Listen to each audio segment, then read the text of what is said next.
बोकारो हवाई अड्डे से कमर्शियल उड़ान शुरू करने को लेकर बोकारो के जिला प्रशासन की हलचल बढ़ी। बोकारो के उपायुक्त अजय नाथ झा ने किया हवाई अड्डे का दौरा।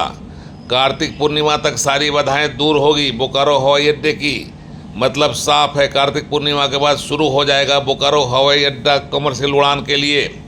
कमर्शियल उड़ान के लिए बोकारो हवाई अड्डे को किया गया है विशेष तौर से तैयार।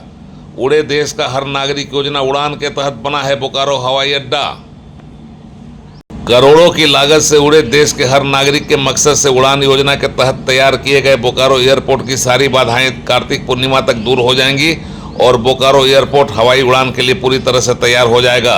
यह आश्वासन बोकारो के नवनियुक्त उपायुक्त अजय नाथ झा ने बोकारो एयरपोर्ट का दौरा करने, इस एयरपोर्ट को चालू करने में आने वाली अड़चनों का अध्ययन करने और जिला प्रशासन के साथ साथ एयरपोर्ट अथॉरिटी ऑफ इंडिया की टीम, बोकारो स्टील प्लांट की टीम के साथ मंथन करने के बाद दिया।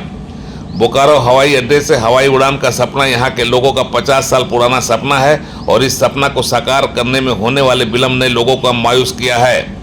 हवाई उड़ान हवाई जहाज को उड़ाने से ज़्यादा राजनीति का विषय बना रहा है और इसको लेकर लगातार राजनीति गरमाती रही है। बोकारो हवाई अड्डा पिछले विधानसभा चुनाव में एक मजबूत मुद्दा के तौर पर सामने था और इसको लेकर पक्ष और विपक्ष ने भुनाने की पूरी कोशिश की थी। हवाई अड्डा बनकर तैयार होने के बाद हवाई उड़ान की बजाय राजनीतिक उड़ान को गति देते रहा था और इसको लेकर राजनीति भी तेज गति से चलती रही थी। हवाई उड़ान में क्या क्या पेच है, इस पर गौर करने की बजाय इस बात की राजनीति की जाती रही कि बोकारो हवाई अड्डा के चालू करने में केंद्र की मोदी सरकार लापरवाह बनी हुई है तो राज्य की हेमंत सरकार भी सुविधाएं देने में लापरवाह बनी हुई है, जिसकी वजह से हवाई अड्डा बनकर तैयार होने के बाद भी हवाई उड़ान के संचालन में सफल नहीं हो पा रहा है।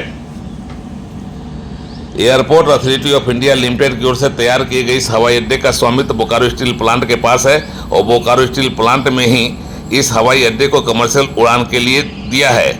इस नाते डायरेक्टर जनरल एविएशन से लाइसेंस की प्रक्रिया भी बोकारो स्टील प्लांट को पूरी करनी है। बोकारो स्टील प्लांट ने लाइसेंस के लिए आवेदन भी दिया है पर कई तकनीकी कारणों का हवाला देते हुए फिलहाल लाइसेंस को रोक रखा गया है। पर अब झारखंड सरकार के वरीय अधिकारियों द्वारा एयरपोर्ट में दिलचस्पी लेने के बाद बोकारो के उपायुक्त ने बोकारो हवाई अड्डे का दौरा किया, अधिकारियों से बातचीत की और फिर सारी समस्याओं का समाधान करने के लिए कार्तिक पूर्णिमा के दिन को तय कर दिया।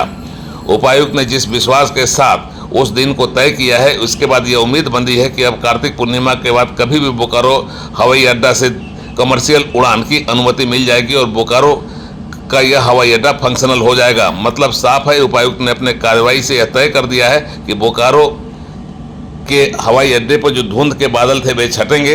बोकारो हवाई अड्डा से कमर्शियल उड़ान शुरू होगा। यहाँ के लोगों का 5 दशक से अधिक समय का सपना साकार होगा और बोकारो भी देश दुनिया के हवाई नक्शे में शुमार होकर हवाई मानचित्र पर अपनी एक जगह बनाएगा। जल्द से जल्द सारी बाधाओं को दूर करके इस एयरपोर्ट को चालू कराया जाए। इस संबंध में आज ही प्रधान सचिव गृह से बात हुई है और उस एक कुछ जो हाई लेवल डिस्कशन हुआ है उसके आधार पर आज मैंने यहाँ समीक्षा भी करी है। क्या दिक्कतें हैं, क्या चीज़ है, क्या क्या समस्या है, उन सब चीज़ों पर हम सब लोगों ने मिलकर विचार किया है। सारी दिक्कतें दूर हो जाएंगी और हम प्रयास कर रहे हैं कि नवंबर तक कार्तिक पूर्णिमा के समय जब लघु गुरु का मेला लगेगा उससे पहले तक हम इस एयरपोर्ट को जो NOC वगैरह भेजना है, जो भी करना है, जो क्लियरेंस लेना है वो सारे क्लियरेंस लें और इसकी सारी बाधाएं दूर कर दें। बोकारो से उड़ान लाइव की एक्सक्लूसिव रिपोर्ट।